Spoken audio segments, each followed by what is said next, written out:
Farmers in India have suspended for a few days their march on the capital after protesters were injured by tear gas fired by police. Farmers were renewing their attempt to march towards Parliament to demand better prices for their crops. Earlier efforts this week were halted after authorities stopped them at the capital's border. Police were seen firing tear gas and pepper spray at dozens of farmers who broke through one layer of barricades. Authorities claim farmers did not get permission to stage their protest, but farmers say they did inform police of their plans. Farmers are also asking for pensions and demanding justice for victims of violence during similar protests in 2021. This is their third attempt to march to New Delhi in just the past 10 months. India and China held their first official-level talks since completing troop disengagement along their shared border. In a meeting in New Delhi, officials reviewed the current state of affairs along the line of actual control in eastern Ladakh. The situation has been tense for years, with deadly clashes between Indian and Chinese troops.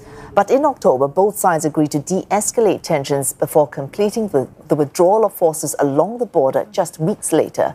The disengagement paved the way for a bilateral meeting between the Chinese president and India's prime minister on the sidelines of the BRICS summit in Russia. And for more details on both these stories, Ishan Garg joins us live from New Delhi. Ishan, let's start with that protest that farmers have suspended for just a few days. The government has implemented some measures, but these were clearly not enough to satisfy angry farmers.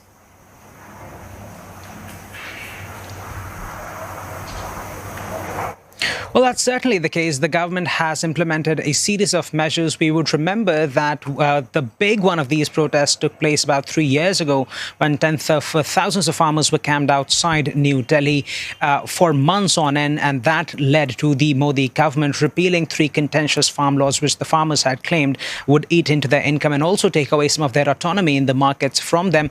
And after those farm laws were repealed, it was understood that a lot of the angers that the farmers were facing or rather feeling would go away. But now we are seeing that in the past few months, the farmers have come out time and again to say that one of their key demands or one of their key concerns remains unanswered, which is a specific law on government procuring produce from farmers at a minimum guaranteed price. Now, the government has said this in the Indian Parliament that a minimum support price, as it's called formally, that is in a sense guaranteed, even though there isn't a law around it. But the farmers are saying that they want a law to be put in place so that if there are any discrepancies, they are able to take officials to court. And this is one of the demands that hasn't been met so far, despite rounds of negotiations between the farmers and the officials. And that's why the farmers are once again marching, or at least attempting to march towards New Delhi. There's also another set of basket of demands that farmers from the state of Uttar Pradesh have put forth.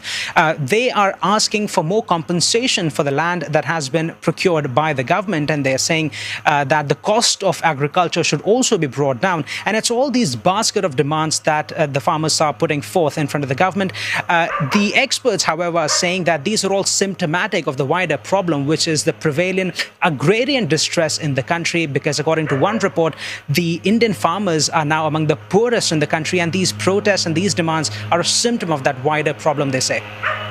Ishan, on our other story making the news today, I remember speaking to you about this in October, November. This is when Beijing and Delhi agreed to de-escalate tensions along their border and then moved very quickly to pull troops back. You were very optimistic then, and you said you expect more measures to further ease these tensions. What more do we know about any other measures that are being put in place or being discussed at this point between China and India?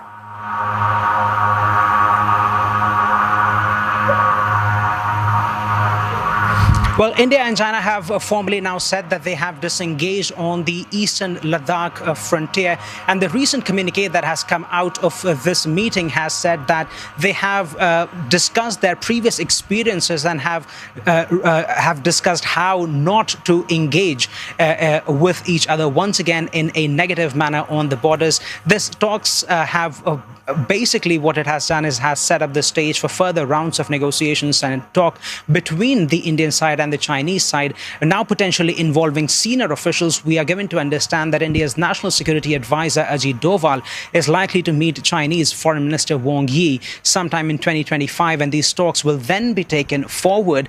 The Indian Foreign Minister, Mr. S. Jaishankar, has told the Indian Parliament that the disengagement on the borders has been completed, but what remains now is de-escalation of tension at the borders. And what that means essentially is now the two countries will have to take a look at how they're going to reduce their army presence on the border, because in the past 3 years, we have seen both sides, New Delhi and Beijing, send tens of thousands of troops on the border.